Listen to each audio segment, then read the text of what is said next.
Assalamualaikum warahmatullahi wabarakatuh. Perkenalkan nama saya Mahdi Andika dengan NIM 24106060020. Pada kesempatan kali ini saya akan mempresentasikan materi tentang nasakh dan mansukh.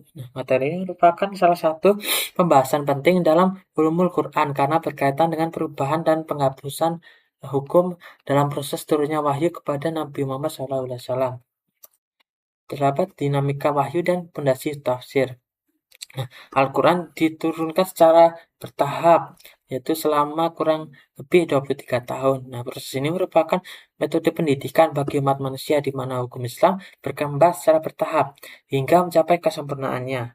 Dalam proses tersebut terjadi pergantian atau penghapusan hukum lama dengan ketentuan baru yang lebih sesuai dengan kondisi masyarakat saat itu. Oleh karena itu, nasakh dan mansukh menjadi salah satu fondasi penting dalam memahami Al-Quran dan hukum Islam. Ilmu ini berfungsi untuk membedakan hukum yang masih berlaku dan hukum yang sudah ditinggalkan, sehingga umat Islam dapat menjalankan syariat berdasarkan ketentuan yang terakhir ditetapkan. Nah, selanjutnya yaitu definisi nasakh secara etimologi atau bahasa. Nah, nasakh memiliki 3 makna utama. Yang pertama yaitu al-ibtal atau al-izalah, yaitu penghapusan atau peniadaan suatu hukum yang ditetapkan sebelumnya. Kedua yaitu an-nahl, yang berarti perpindahan dari suatu ketentuan hukum yang lain. Yang ketiga yaitu at-tahyir, yaitu perubahan atau penyempurnaan hukum demi kemaslahatan umat. Selain itu terdapat istilah nasikh, yaitu ayat atau dalil yang menghapus, dan mansukh, yaitu ayat atau dalil yang dihapus. Selanjutnya yaitu analisis penggunaan kata nasakh dalam mushaf. Kata nasakh dan turunannya muncul sebanyak 4 kali dalam Al-Quran dengan konteks yang berbeda. Pertama yaitu Quran Surat Al-Baqarah ayat 106 yang menjadi dasar pembahasan nasakh dalam hukum Islam. Kedua yaitu Surat Al-A'raf ayat 154 yang bermakna salinan atau tulisan. Ketiga yaitu pada Surat Al-Hajj ayat 52 yang bermakna penghilangan kebatilan. Yang keempat yaitu pada Surat Al-Jathiyah ayat 29 yang bermakna pencatatan amal manusia. Hal ini menunjukkan bahwa tidak semua penggunaan kata nasakh dalam Al-Quran berkaitan dengan penghapusan hukum syariat. Selanjutnya yaitu objek nasakh, batasan dan larangannya. Nasakh tidak berlaku untuk seluruh isi Al-Quran. Objek utama nasakh adalah hukum-hukum amaliyah yang berkaitan dengan ibadah dan kehidupan sosial. Sedangkan akidah dan tauhid tidak mengalami nasakh karena bersifat tetap. Begitu juga dengan berita sejarah dalam Al-Quran yang tidak dapat berubah karena merupakan kebenaran. Selain itu, prinsip-prinsip moral seperti kejujuran, keadilan, dan kebaikan juga tidak mengalami nasakh. Selanjutnya yaitu perspektif berbagai golongan terhadap konsep nasakh. Konsep nasakh dipahami secara berbeda oleh beberapa golongan. Yang pertama yaitu dapat kelompok yang menolak adanya nasakh secara keseluruhan karena menganggap hukum Tuhan tidak mungkin berubah. Kedua yaitu terdapat kelompok yang menerima nasakh secara berlebihan dan menganggap hampir semua ayat dapat dihapus tanpa dasar yang kuat. Yang ketiga yaitu sebagian masyarakat awam yang merasa bingung atau ragu terhadap konsep nasakh karena dianggap menunjukkan ketidakpastian hukum.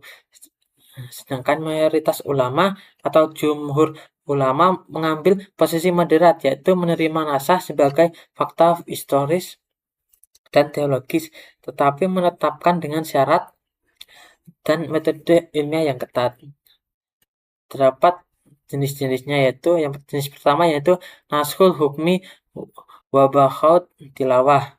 Nah, jenis yaitu penghapusan hukum tetapi bacaan ayat tetap ada dalam Al-Quran. Tujuannya agar umat manusia tetap memperoleh pahala dari membaca ayat tersebut sekaligus mengetahui sejarah perkembangan hukum Islam.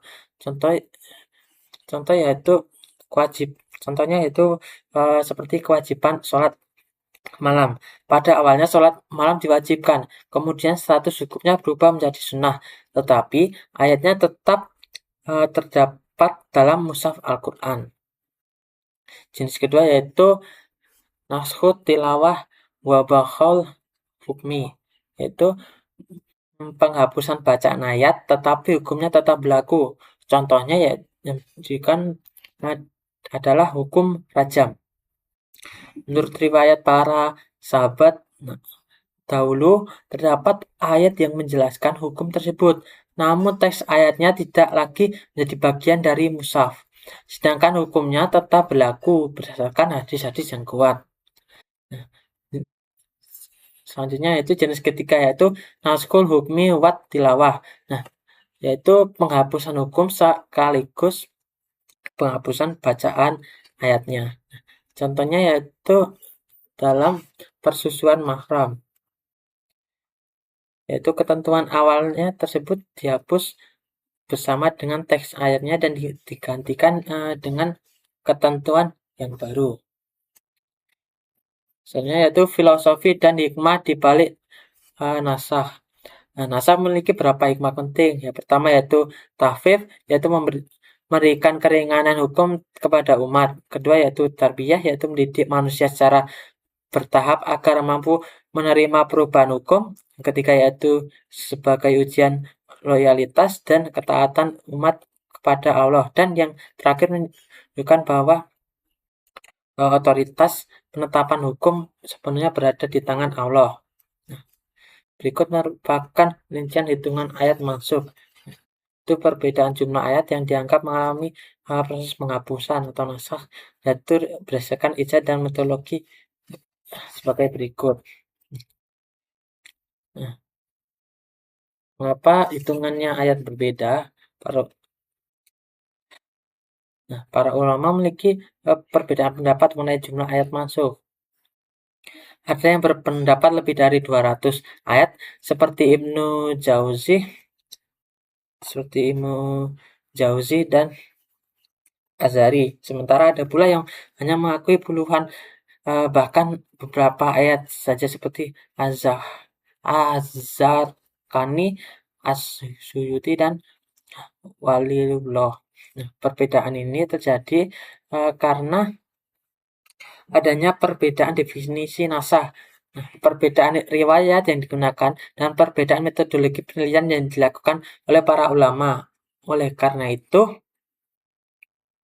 perbedaan jumlah ayat mansukh dianggap sebagai bagian dari ijtihad ilmiah dan kekayaan intelektual dalam tradisi keilmuan Islam. Nah, kesimpulannya yaitu nasakh merupakan bukti bahwa syariat Islam bersifat dinamis dan berkembang sesuai dengan kebutuhan umat dalam proses penyempurnaan hukum. Selain itu, pemahaman tentang nasakh dan mansukh harus dilakukan melalui metode ilmiah yang benar dan berdasarkan kajian para ulama. Terakhir, perbedaan terdapat mengenai ayat mansukh yang merupakan bagian dari kekayaan intelektual Islam yang menunjukkan ketelitian para ulama dalam memahami Al-Quran dan hukum syariat.